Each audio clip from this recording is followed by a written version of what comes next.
Welcome into Giants Postgame Live, presented by Moderna. Madelyn Burke alongside the Super Bowl champion Shaun O'Hara, the Super Bowl champion Victor Cruz. Another tough loss for the Giants at home on Monday Night Football as they fall to the visiting Seattle Seahawks 24-3 in primetime. Shaun, this is a tough one to break down.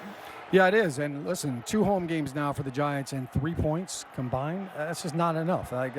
There's no other way to cut it. You have to score points if you want to try to find a way to win football games. And how do you do that? You got to block people. Yeah. And tonight was just, it was disgusting to see the amount of missed blocks. Daniel Jones, I felt like, was running for his life the entire game. And he was a leading rusher, not because of design runs, it was because he was scrambling. Yeah, I was just going to say that. He was scrambling. He was fighting for his life out there. 11 sacks today. I mean, that's just precedented on your offensive line. They have to figure out a way. I know we had a couple injuries to the line, a couple guys didn't return to the game, but they got to try and do something offensively to switch that up, to keep him out of harm's way, run the ball some more, throw a couple more screens, just do some things to switch up the flow of the game, which it felt like it just had the same flow all game. There was no juice. There was nothing in part of this game that had me like, okay, these guys are ready to play. It just felt like some of the same stuff that we saw in Game 1 and the first half of Game 2. Well, and you mentioned the amount of sacks Daniel Jones took. It was like he was running for his life the entire game. 11 sacks, the first player to be sacked 10 times, throw a pick 6 in a game since 1985. The Seahawks win today against the Giants. As we look at just Daniel Jones, Shaun. Well, I mean, that first play was a blitzer, and, this is obviously he's trying to get out of pressure and trying to make something happen. But, that right there should have been a penalty. He got hit in the head in the face mask, and every week you see that being a penalty. But the pressure from inside, too, there's Bobby Wagner getting on a sack, and he rarely even blitzes. But this was constant, and this is not new for the Giants offensive line. They have really struggled this year passing off twists, and that's on film. It's on tape. Teams see it, and they're going to keep continuing to exploit it. Look, Josh Ezeudu, we've talked about him before. He's playing left tackle. Andrew Thomas was out again. Ezeudu is not a tackle. He's really a guard, and he's making a valiant effort. But you mentioned the injuries. John Michael Schmitz goes down. You have to bring in Ben Bredesen to center. And Shane Lemieux goes to guard. And then Shane Lemieux goes down. Yeah, and it's so hard to pass off twists and have any kind of chemistry when you're rotating guys and you have that. Now, that's not an excuse, to your point. Yeah. You've got to come up with something. Hey, quick game, 3-step game, a lot of screens. Let's figure something out. Our offensive line is reeling and we're struggling. We've got to stop the bleeding, put the fire out. They did try to do some double chips with the tight ends and help out, but, there was not any rhythm offensively. Yeah. And to your point, there was never a point where it was like, okay, hey, you know what? They found their groove. Here they go. Now they can figure it out. Seattle's not complex. Yeah. They run cover 3. They run zone defense. You know what you're getting from that. I mean, we got to stop on 4th down, too, defensively. Exactly. And you think that would supply some juice? You think the offense would be like, okay, now's our time. Even our coaching staff, whoever, our coaches making the play calls are settling us down and saying, now's the time for us to make a play. Now's the time to get our quarterback and opportunistic opportunities out there on the football field so that they can do things the right way. And we just never got that juice tonight. Right, and I mean, there were so many moments where the Giants seemed to shoot themselves in the foot. You had that fumble for a touchdown. You had the pick 6 in this game. Yeah. As we take a look at some of the highlights or lowlights for this Giants team. Definitely lowlights. This right here, I mean, Daniel breaks that tackle right there, and then, you got to secure the football, and he knows that. I mean, we went through that a couple years ago where, he led the league, I think, in fumbles. That's something that you got to eliminate. And especially in that field position. That's tough because as a quarterback, you don't really feel that pressure. You don't see it. This right here, DJ's got to wear this on the chin right here because I think it was Waller in the back of the end zone. Wide open. Right. You throw that ball to the back pylon, and Waller's going to go up and get it. I mean, the guy, he's taller than a Brontosaurus Rex. But if you think about Daniel ball. Jones' mental clock all day long, he was trying to get that ball out. He's feeling the pressure every time he puts that 3rd foot in the ground or even that 5th foot on the 5-step drop. He's feeling that pressure as soon as he puts that back foot into the ground, and he's trying to look to where to get this ball down the field to his playmakers and try to figure out how to get his guys an opportunity to make a big play for him. And it just wasn't there all night. By the time he put that 5th foot in the ground, either that twist was coming in his face or just sheer. At some point, they knew we weren't running the ball anymore, and those defensive ends were just pinning their ears back and coming straight in a straight line at Daniel Jones. Right, yeah, and you mentioned Darren Waller. It was like he was limited today, 3 targets, 3 receptions, 21 yards as well. But the Giants offense, they showed the ability. They showed some flashes to move the ball down the field, right? They had some big plays, some big moments, but they just couldn't get it done, especially on that opening drive, right? They were moving the ball down the field. They get to 4th and 1 at the 27, and they go for it. And the tush push that we've seen kind of all around the league, a lot of tush, not enough push in this play right here. Here's the issue with this. The issue is Daniel Jones leaves his feet. So you can't do that. And in order for this play to be effective, watch Daniel Jones. He's off his feet here, and they kind of pick him up. But you've got to just keep driving your feet. And this is something that you could see it from this angle right here. Bobby Wagner did a good job coming over the top right there. That was a huge play. And look, everybody was cheering when they said, hey, we're going to go for it. I like going for it. You know, obviously, I think if Saquon was in the game, he probably would have got the ball there. But you've got to get more movement right there. Everybody knows that play's coming. That was a tough blow right there. But, you know, to your point, look, Wan'Dale Robinson, like he added a little spark to the offense. So you thought, all right, here we go. They were attacking the slot. Things kind of looked good early on, and then they just couldn't continue that success. And, you know, I think offensively, you'd love to have seen them take a couple of shots here. You know, you know what, throw a fade route out. You know, maybe you get a PI. Maybe something good happens. Get Jalen Hyatt out there one-on-one. Try to create a shot. Put him in the slot. Do an inside fade. Like, do anything at that point. And for me also, where's the balance of this football team? I know Saquon isn't there right now. I know that's our workhorse. I know that's our guy. But Matt Breida's no slouch. Let's get him the ball. Let's create some balance offensively so that the rest of the team can so the defense isn't just keying in on Daniel Jones dropping back. We were in shotgun a ton of times this game, just sitting back, and the defense knows what's coming. You put Daniel Jones in a shotgun situation, you're getting run play action, getting RPOs, and 9 times out of 10, it's a play action pass where he's sitting back there and the defense is just allowing to pin their ears back and get after him. Yeah, absolutely. Lots to continue to unpack on this show as we are just getting started here on Giants Postgame Live. But first, guests of the postgame show receive a gift certificate to Ben & Jack's, located on 44th Street in Manhattan. From the celebrated porterhouse to finer seafood, Ben & Jack's will surpass your expectations of what a steakhouse should be. After the break, Giants Postgame Live continues. We'll hear from the head coach and more as we continue to break down the 24-3 loss here on Giants Postgame Live, brought to you by Moderna.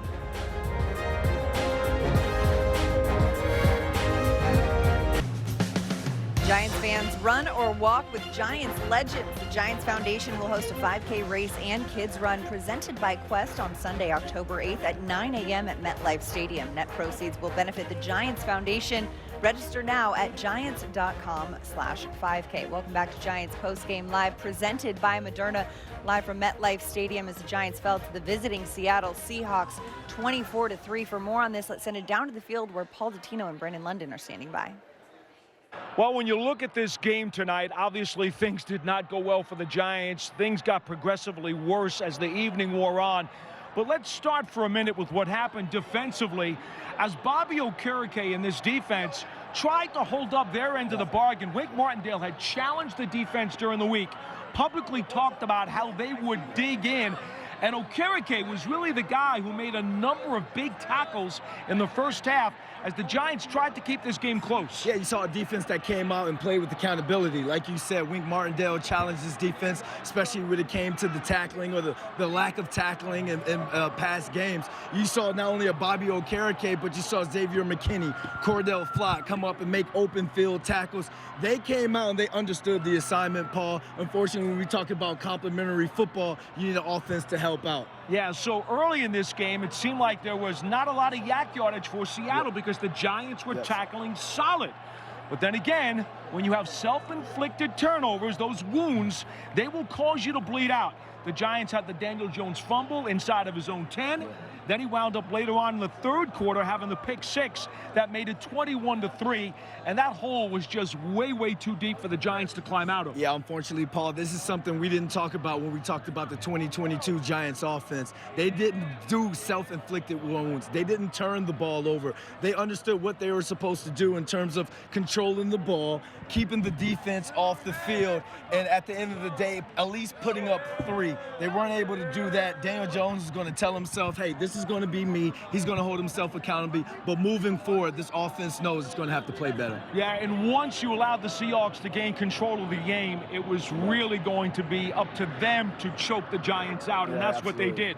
Now, injury-wise, the Giants' offensive line, they've got a lot of problems right now. Schmitz with a shoulder, Lemieux with an abductor. We know Thomas already had a hammy coming in. So Bredesen has to go to center. Glowinski came in at guard tonight. Jalen Mayfield and Jalen Thomas are on the practice squad. The Giants may have to go to reinforcements depending upon how serious these injuries are. Well, Paul, can you kick slide? You might have to get up in there, but it's hard to say next man up when you're talking about practice squad guys coming in, especially going out to Miami and having to play Buffalo. It's going to have to be next man up. But if you're Wan'Dale Robinson, you're Darren Waller, you're Darius Slayton, you're one of those receivers in that room, you're going to put it on yourselves for that room to make plays. And if the Giants are looking for live bodies, they did work out Justin Pugh on their West Coast trip, former Giant, who is a street free agent right now. Well, that's it from the field. Let's go back to you.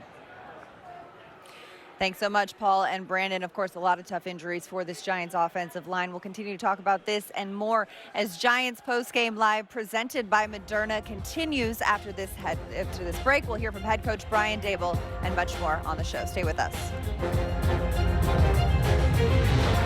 Giants, in partnership with your local food store, celebrated Latino Heritage Month with several activations during tonight's game, including a tailgate zone featuring a mix of Latin cuisine, sampling, dance exhibitions, musical entertainment, live mural painting, and exclusive giveaways. The Giants also welcomed DJ Camilo as the celebrity DJ of the game and a special halftime performance featuring Canadian-Colombian artist Jesse Reyes, presented by Ciroc.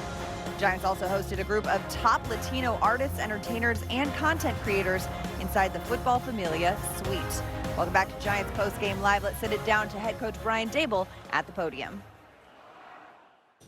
How are we doing? What do we got? What bothers you most about what just happened out there? Well, we didn't play a complimentary football game, so turned the football over. Had some opportunities, but didn't score any points. Didn't get the job done. So. What contributed to the protection breakdowns? Probably a little bit of everything. You know, had some longer routes at times. Got beat at times, reads at times, calls at times. I'd say kind of collection of everything. What were you trying to show Daniel on the interception? The cameras caught you showing the tablet to him. I was trying to show him, kind of see what he thought, and then kind of tell him what I saw. What did you were too happy because you kind of tossed the tablet as you walked away? I mean, what was supposed to happen on that route? Was it? Yeah, I'm not going to get into particulars of it. Just we didn't get the job done. What did you want him to do on that play? Yeah, well, obviously not throw an interception. So. How does a night like this happen? I mean, did you see any signs during practice this week where you had to had a good check week, the Kim? guys, or? No, had a good week. You know, again, I thought, defensively we did a lot of good things. Didn't get the job done. I had too many penalties on special teams and didn't score on offense. So, got to figure out a way to make that better. I mean, how hamstrung do you feel with the way the offensive line is playing? I mean, it seems like Daniel. Yeah, no excuses. I got to do a better job. Do you feel like you let Daniel down with how you didn't protect him tonight? Yeah, I'd just say overall, Pat, offensively wasn't good enough from any standpoint. We've talked a lot about the play calling, and you've said the process has remained the same. Yeah. You guys are averaging 5 points per game. Aside from you removed that Cardinals game, do you think the process needs to change at this point? Well, I'd say we got to do better. We'll keep working at it. Confident in the guys we have, and got to do a better job of it. What do you make of the special teams? Too many penalties. Yeah. Dropped the first punt. 6, 7 penalties? 6, yeah. So, again, really nothing good enough. Got to do a better job, and that starts with me. What do you think of like the after the whistle stuff, like Brightwell, Leonard getting into it? We saw some of that last week with Trent. Yeah, certainly not something we want to do, Pat. you talk about it, you coach it, and ultimately they got to go out there and do it in the heat of the moment. So we'll work on that to fix it.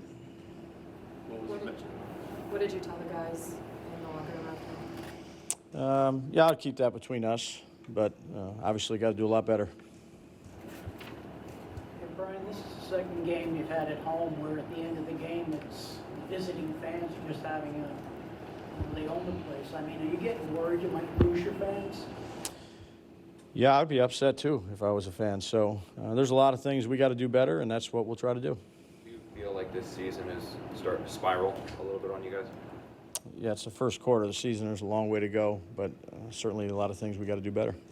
Brian, do you have enough of a handle on what exactly is wrong to be able to confidently say you have a plan to fix it in time for next week? I have a lot of confidence in the guys in the room. I know the results haven't shown up. We took some pretty bad beatings, but you own it, you move on, and I got a lot of confidence in the players and the coaches, and we got to do a better job. Brian, this team made the playoffs a year ago, and I know every year is different. Every year is different. How do you explain just the first quarter of this season?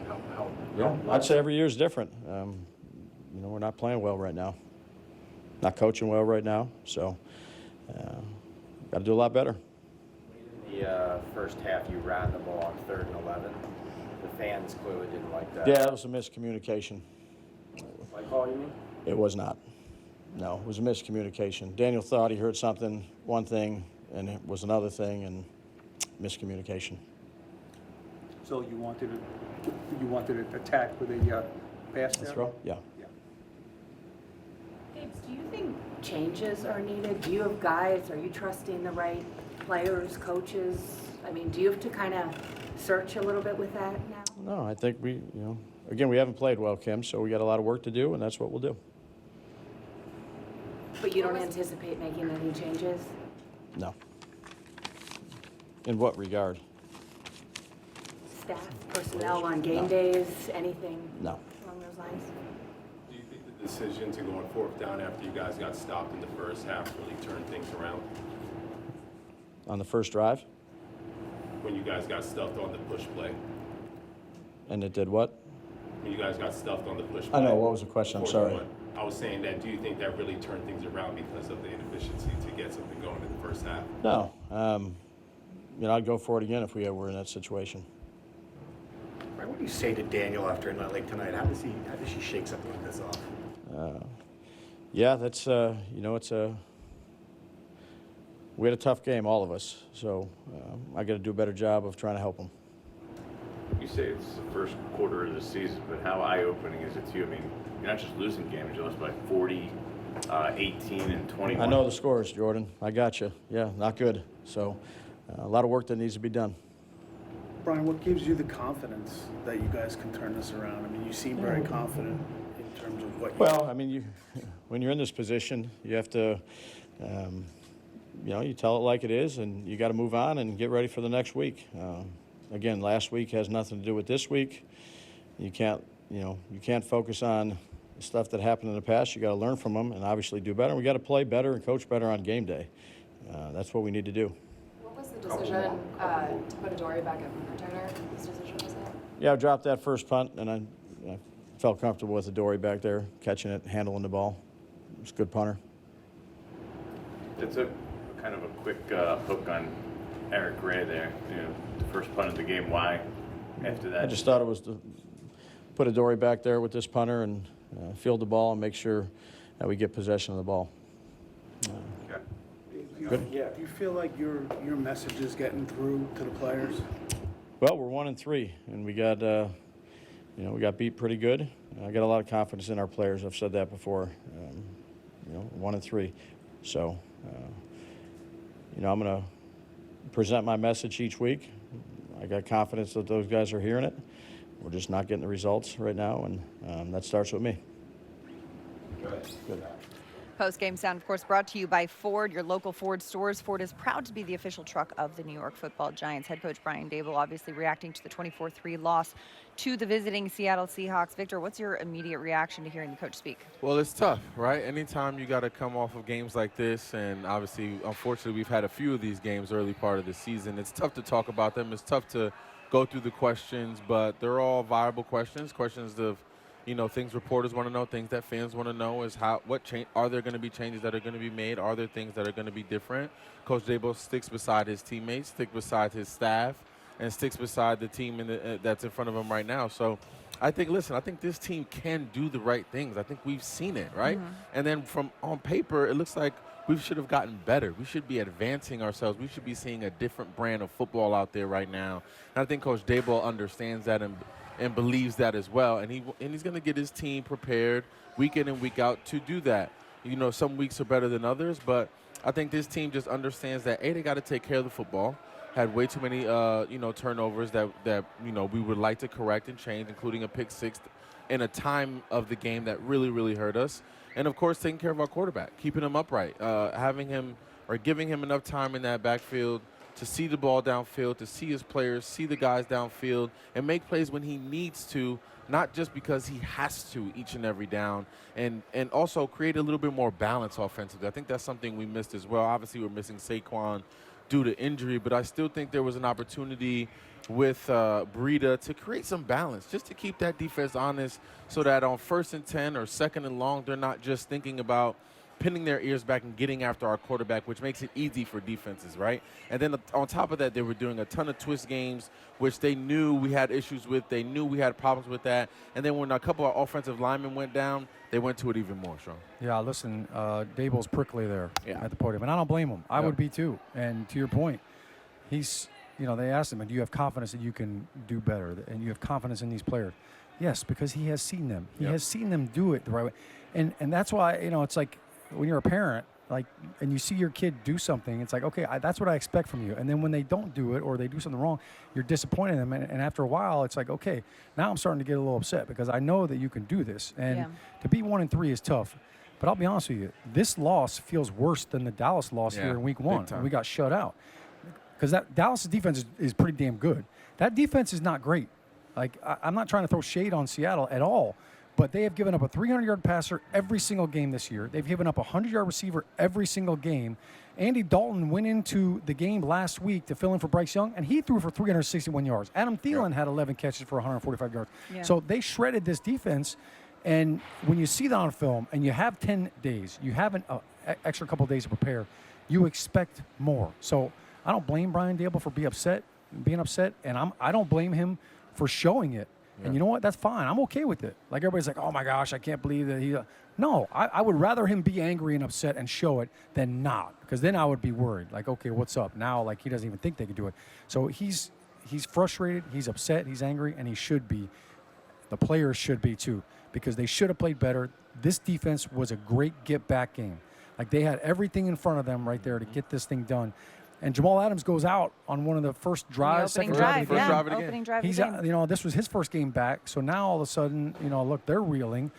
They had some injuries too on offense, and they were able to overcome it. So I don't blame Brian Daboll for being upset. It's a short week now. Oh, and guess who you have next week? Miami. Yeah. It doesn't get any easier. You better score more than 3 points. Yeah, and it's just Carl Banks tweeting out, hey, you know what? Every defensive front should look the same. 11 sacks by the 18th ranked defensive line in terms of pressure rate. 4 guys Seattle. had 2 sacks. Yeah, 4 guys had 2 sacks. 2 of them were linebackers. That's not good. Tough one indeed, and tough one to reel from. The Giants will continue to bounce back. But hey, Giants fans, check out the Coach Daboll Show presented by Ford. We'll look back on today's game and take a look ahead at next week's matchup. It's the Coach Daboll Show, airing every week on MSG and the Giants YouTube channel. Stay with us. More to come here on Giants Postgame Live, presented by Moderna. We'll hear more player sound and reactions and continue to break this one down after the break. Hey, Giants fans, don't miss the first legacy game of 2023 at MetLife Stadium on Sunday, October 22nd against the Commanders. The first 2,500 fans in attendance will receive an exclusive collectible pennant courtesy of Quest. The team will wear their throwback uniforms in the field, and game day entertainment will be themed from the 80s and 90s era. Limited tickets are available. Visit Giants.com/tickets to secure your seat today. Welcome back to Giants Post Game Live, presented by Moderna, live from MetLife Stadium as the Giants fell to the Seahawks 24-3 on Monday Night Football. Let's head down to hear from Darius Slayton. We're just not executing like we need to execute. Play in and play out. We're having too many mistakes that are killing drives. And at this point, it's piling on top of each other, and it's hard to move the ball. It's hard to score. It's hard to win doing that. How do you fix it? How do you get back to doing what you guys know you can do? Got to start doing our jobs. Like, shoot, I mean, that's the truth of it, bro. Like, we got to start. You know, you get paid to block, you got to block. You get paid to catch, you got to catch. You play to throw, you got to throw. You know what I'm saying? Like, we just got too much bag going on right now. Is there a level of shock after how good you guys were last year to be back in a similar spot to before last year? Yeah. I mean, I don't think any of us expected to perform this way, so definitely some surprise there, but just got to be better. What was the message from Daboll? It's pretty much that. I mean, defense played about as good as they could play. You know, they held them multiple occasions, and you know, on offense we were able to put together a couple of drives, but we just didn't finish in the end zone. And ultimately, if you don't finish in the end zone, you're not scoring points. If you don't score points, you can't win the game. That was Giants wide receiver Darius Slayton. He had 2 receptions for 23 yards and 11.5-yard average. And Shaun, we heard him say it there. You know, the defense got the job done to an extent, but they wanted more from the offense tonight. Yeah, I thought coming into this game, really the story was going to be, can they tackle Kenneth Walker? And, you know, we saw the really poor tackling performance against the 49ers. And you were hoping, hey, that got fixed. And Wink Martindale was on record saying, look, we tried some different things, you know, attacking the stiff arm and, you know, running through, stepping on their toes. So it was good. I mean, I thought in the first half they held him to 30 yards on 10 carries. That's 3 yards a carry. They bottled him up, which was great. It reared its ugly head on the Noah Fant play where two players couldn't push him out of bounds. But, yeah, the defense, 2 sacks by Kayvon Thibodeau. They actually knocked Geno out of the game. I thought the defense played spirited. They played well. But when your offense is struggling like that, look, everybody talks about, look, you're a team and you feel it. Like when you're coming off the sideline as an offense and you're stinking up the joint, you could feel the daggers coming from the defensive guys. Like they're looking at you like, we're out here selling out. Like you guys got to show up. Like give us something. Like we're pulling our weight. You guys got to pull your weight. And I felt like that's why we saw in the second half, like all of a sudden now they're running through tackles. Now all of a sudden the yards are coming. You know, it looked like a totally different defense tackling it, and I don't blame them. I feel like they felt like they were worn down and they were beat. Well, even though the time of possession, too, at the half was like almost 20 minutes to 10 in favor of the Giants offense having the ball, because they had the ball, they had those long drives, they just couldn't score at the end of them. They just couldn't put those drives together, and that was the toughest part, is putting those drives together. I do like that Daniel Jones was hitting.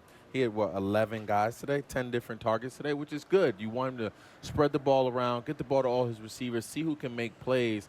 But my biggest thing is who's going to be that guy on offense, right? Who's going to be that guy when things aren't going well and they're saying, hey, we want to get this thing back on track. The defense is holding up for us. They're doing the best that they can. They're stopping these guys on third down, creating a fourth down stop, getting the ball back for us. Like, who's going to be that guy to rally the offense when Saquon isn't there? You know what I'm saying? Like, who? Yeah. That was the one thing I was looking for in this game is, like, who's going to be that rally guy? Yeah. You know, it doesn't have to always be done with your voice, although I would love it to be, but it has to be done with your play on the field as well. Who's going to be that guy for us? And I don't think anyone really stood up to that challenge. Yeah, and it's tough to get things going offensively when you're playing behind a banged-up offensive line that's got your quarterback running for his life half the game, too. All right, we've got more to come here. We're just getting started here. Giants Post-Game Live presented by Moderna. And stay up to date with the latest COVID-19 vaccines because you've got no time for 19. Giants Post-Game Live presented by Moderna continues after this break. Giants fall to the Seahawks 24-3 on Monday Night Football here at MetLife Stadium. We'll be back with more after this. Just felt like the coverage was soft, trying to find someone in the zone, and yeah, obviously a terrible decision, and an awful mistake, so I can't afford to do that. Daniel sacked 10 times tonight. How difficult is it to play under those circumstances when you're under that much pressure? Yeah, I mean, give credit to their defense. They rush hard and play well together, but I got to do a better job getting through my reads, getting the ball out of my hand, and making quick decisions. So I'll definitely look to work on that. Daniel, the broadcast showed some clips of Daboll kind of looking, expressing frustration. Do you care to kind of comment on what those interactions were like? I think that was after the interception. I think we're all frustrated. So, yeah, I know I got to play better, and I'm going to work as hard as I possibly can to do that. What was going through your head as you were kind of just sitting on the bench towards the end of the game?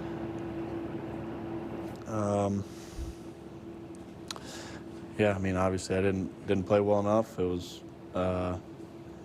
unacceptable, and I let the team down. So I've got to fix it. I got to work hard to get it right, and I'm going to do that. What gives you confidence that you guys can get things going the right direction? We got the right kind of guys. We got all the talent we need, and we just have to put it together and have to be consistent with it. Some frustration. Is there any shock at where this team is now after 4 games? Yeah, I mean, no one expected this to be where we were, where we are. So, yeah, there's some shock, but at the end of the day, it's about what we do from here and getting things corrected, playing better football. You mentioned earlier in the week that you felt that the first half or the slow struggles just came down to execution. Why do you think that you guys ran into that same problem today? Just didn't finish drives, didn't sustain drives and finish drives when we needed to. So, yeah, we gotta execute more consistently.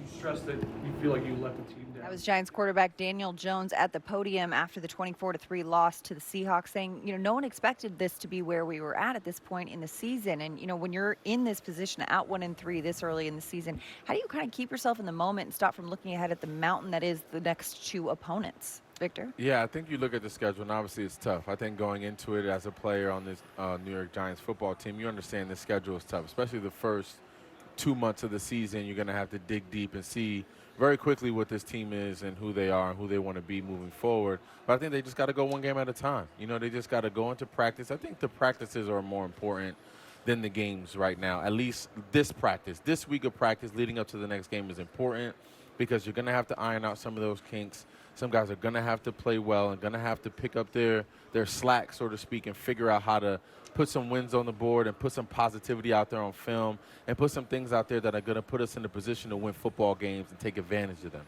Taking care of the football is one thing. Putting ourselves in position to score points is another. Defense continuing to anchor down and get the stops that they need to get when the timing presents itself. Holding on fourth down if that's what's asked of them. I think they need to go back to the nuances of the game, the X's and O's, the things that got them where they were. Because coming from a year ago, especially just someone like Daniel Jones, who was making the right decisions with the football, who was getting it out of his hands early, making those early smart decisions, getting the ball to the playmakers and letting them do their thing with their feet and their hands and their ability with the football in their hands. I think we need to get back to that a little bit. Yeah. And then find that balance, you know what I mean? Because that's what's going to keep teams off balance. That's what's going to keep teams off kilter and not be able to just sit back and fire away at your quarterback on 3rd and longs and 2nd and long situations. Yeah, I think as a player, we used to always kind of break up the season in phases, right? Like phase 1 is September, the first 4 games of the season. And I always kind of felt like as a player, look, you just play. You go play, you put your head down, don't worry about the record, don't come up for air until you get through the first 4 games. Yep. Don't try to label yourself as a team this early in the season. Teams are still trying to figure out who they are. You play some good teams and you lose, and you might be 1-3, but you might be a damn good 1-3 team. Right now, I think the challenge is I don't think they feel good about what they're doing, like how they're playing, how they're executing. And to your point, that's the problem. It's not the record, and it's not about who they're playing. It's they're beating themselves, and it doesn't matter if they're playing Seattle or Miami or even Arizona, like they laid an egg in the first half. The Giants still have yet to score a touchdown in the first half. They're the only team in the league that has not done that. So that's a problem. You have to fix that. Your defense has not played with a lead. Like that's a problem in itself. I think the little things, your coach has enough confidence in you to go for it on 4th and 1 early in the game. You have to execute. Everybody else in the league's doing it. Philly does it 5 times a game. Yeah. We can't do a quarterback sneak on 4th and 1 and get the first down. There's no excuse. You have to get that. You have to do that. You can't turn the ball over. That is basically a turnover. Yeah. And then you got to take care of the football offensively. Daniel Jones knows that. But it really comes down to execution. And there's no excuses. You're pros. And if you're a backup, if you're a starter, whatever it is, you got to fix it. And, to your point, practice is definitely important. But there's got to be some carryover now. Yeah. All right. It's okay to do it in practice, and it's great when you could do it over there.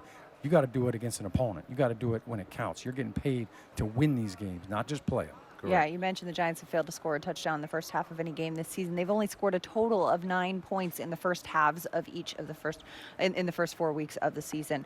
Tough starting for this Giants team. Hey, Giants fans, subscribe to Giants text alerts for breaking news, ticket offers, game day updates, and more. Just scan the QR code on your screen or text 201-636-1569 to subscribe. We've got more Giants postgame live presented by Moderna coming your way after the break. Stay with us. We'll be back after this. Welcome back to the show. Giants postgame live. The Giants celebrating Latino Heritage Night. And look at this one. Victor Cruz getting that little bell ring going. I appreciate the form. Who's doing more work, you or her? I think she really held it down. I was just window dressing. You're the spotter for sure. Yeah, I was just she knocked it out the park. Yeah, fans seem to be pretty jazzed about that too, though. It's quite the moment, right? Did you do the salsa down there too? I did. They did. I was up there with DJ Camilo. They had me on stage doing the salsa, Latino Heritage Month. It's always a great time to represent Latinos, not only the ones that play this game, but our fans, obviously, right? Yeah. There's a ton of Latino fans. I meet them on the street all the time. They tell me how much they love this game, how much they love the Giants. How much they love the salsa. Bailamos. Do you feel like you have to do it when they ask you to do it? Do you feel like it's obligatory now? I can't say no, Sean. They might walk me to my car and be there waiting for me to dance at the car. I'm going to dance at some point. Yeah. Don't have there are places that you can't ask Victor to salsa. Like if you're in the bathroom, like don't ask him. Like there's off-limits places, right? Exactly. All right, well, let's send it back down to the locker room to hear some more player sound and reaction after the tough loss here at MetLife Stadium. It just feels terrible. Just couldn't get things going on offense. We had ample opportunities to capitalize, and we just didn't get it done. So it was just a horrible feeling, man. Horrible. Evan, nobody played well. The offensive line allowed 11 sacks. How much responsibility do you guys take for where the offense is? I mean, we take responsibility for those 11 sacks. I mean, we just have to play better. There's no excuse for it. But we come into work every day. We work hard. We put our best foot forward. And right now, we're just not playing our best ball. And I'm confident in this group, and I'm confident that we're going to turn it around. But right now, we got to get to the drawing board and figure it out. Why do you think it is that you're not playing your best ball as a line? Why do you think it is? Is it the lack of continuity? Is it something in the scheme? What is the issue in the 11 sacks? We just got to play better ball. How hard is it to watch Daniel take the hits that he's taken? It's extremely hard, man. I mean, as an offensive lineman, you want to protect your quarterback and keep him upright. And we haven't been doing a great job of doing that, so obviously it sucks, especially being a competitor at this level. Of course it sucks, you know what I'm saying? We got to play better ball. I mean, there's no excuse for how we've been performing. We're a better group of men, and we're a lot better than what we've been, showing. How much is the We have to be better. I mean, I can't really. It's your office, but I don't really care what everybody else is saying. The fact of the matter is, and we just got to play better. It doesn't really matter what the outside people are saying. It doesn't matter what the fans say. It don't matter what other players say. We care about what's in this locker room. We believe in what's in this locker room. It's been that way since I've been a part of the Giants team, a part of this organization. It's always been us versus everybody else, and that's just what it's going to be. And, I think we understand that. So we just got to keep fighting. It's a long season. It's 4 games. Not the quarter that we wanted to have, but we still got time to bounce back. So, it ain't over yet. It ain't over yet. That was Xavier McKinney, preceded by Evan Neal as well. As we take a look at Xavier McKinney's numbers tonight against the Seahawks, two solo tackles, 1 assisted, 3 combined, as the Giants fall to Seattle 24-3. We've got much more to come here on Giants Postgame Live, presented by Moderna, here live from MetLife Stadium, recapping this Monday Night Football loss and looking ahead to next week against Miami. Stay with us. We'll be back with more. Hey Giants fans, check out the Eli Manning Show presented by Panini Prism Trading Cards. All you have to do is subscribe to the Giants YouTube channel to catch all of the new shows. It's the Eli Manning Show. Subscribe today. Upcoming episode, though, this one's a special one, Shaun. I know you got some remote control car racing going on. Oh, this one got a late start here. Yeah, that's Dale Earnhardt Jr. there, and we had to have some sort of a contest. Going of course, through we're going Strahan's through Gap? Strahan's Gap Tunnel. There was the Coughlin Corner. I have the dump truck right there, which is very appropriate. Eli's driving the Is that the a mini, Winnebago? I think What's it's a, in the uniforms? It's a shaggin' wagon. I think it's an 85 sheepdog. But Oh, yeah. you'll have to tune in to the episode to see Who's who got- wins. Who's got the foot long? Yeah. Foot long. Yeah, we'll definitely want to be tuning into that one, as well as tuning into the next Giants game, which will be next Sunday. It's a short week, of course, coming off of Monday Night Football, but the Giants are on the road, not in prime time for once. We'll be at Miami Sunday, October 8th at 1 o'clock Might be p.m. It'll be hot down there Yeah. for sure. It was a warm one out Big here time. tonight, too. Big But time. this is a tough opponent right here. They've shown, the ability to put 70 up just 2 weeks ago on the Denver Broncos. And then, of course, they fell to the Bills last week, 48-20. But initial assessment on this one, Shaun? Yeah, well, listen, they put 350 yards rushing they had against the Denver Broncos a couple weeks ago. Tyreek Hill, that man right there, he's dangerous. Raheem Mostert's toting the rock, and they did all of that. They put up 70 points without Jalen Waddle, so that's a heck of a 1-2 punch. Giants going to have to find a way to manufacture some points, no doubt. Yeah, they got weapons all over the football field. Like we said, it's not going to get any easier. We knew the first half of this season, the first 2 months of the season was going to be difficult, and Miami poses another challenge. But I know what can cure some of that is time of possession. Yeah. If the offense can keep the ball, keep it away from Tua Tagovailoa, keep it away from those big playmaking machines they have over there, and methodically drive the ball down the field and put 6 and 7 points on the board, which they will need to do in order to win this game, we'll see where we net up. And defensively, they got to get some takeaways. Takeaways, to your point, yes. It's possession game. We need some takeaways. Correct. The Bills had a couple of picks. They caused some fumbles. The Giants still don't have an interception. They're the only team in the league that does not have a pick. And Tua give you Gotta have something. it. If you put him in those positions, he'll throw one up for you. Yeah. This offense, of course, this Miami offense, a lot of speed, a lot of weapons to look for. But, of course, they want to get their first interception of the season. They want to get their first takeaway. The only team in the league that doesn't have one. Let's get one on the road, baby. Let's get one on the road. We'll We'll see if we can get one on the road. But you know what? We will be back here after that one every week, as we are on Giants Postgame Live, recapping this one. It's going to be a tough one, though. Tough couple next opponents right here. Yeah, we should do it from South Beach. Yeah. Can we? do I don't it? mind Can you that. send gonna us be down there? I could take this Let's jacket go. Let's off. go That'd down. be great. I could use Just some, being a single layer. sunshine Yeah. and I'll be sweating. we'll see. We'll Little probably tanning still bed. be here in the Tri-State area. But you know what? We'll be here see you at right Prime on 112. MSG and Giants YouTube. Stay with us. Thanks for watching. We'll see you next week.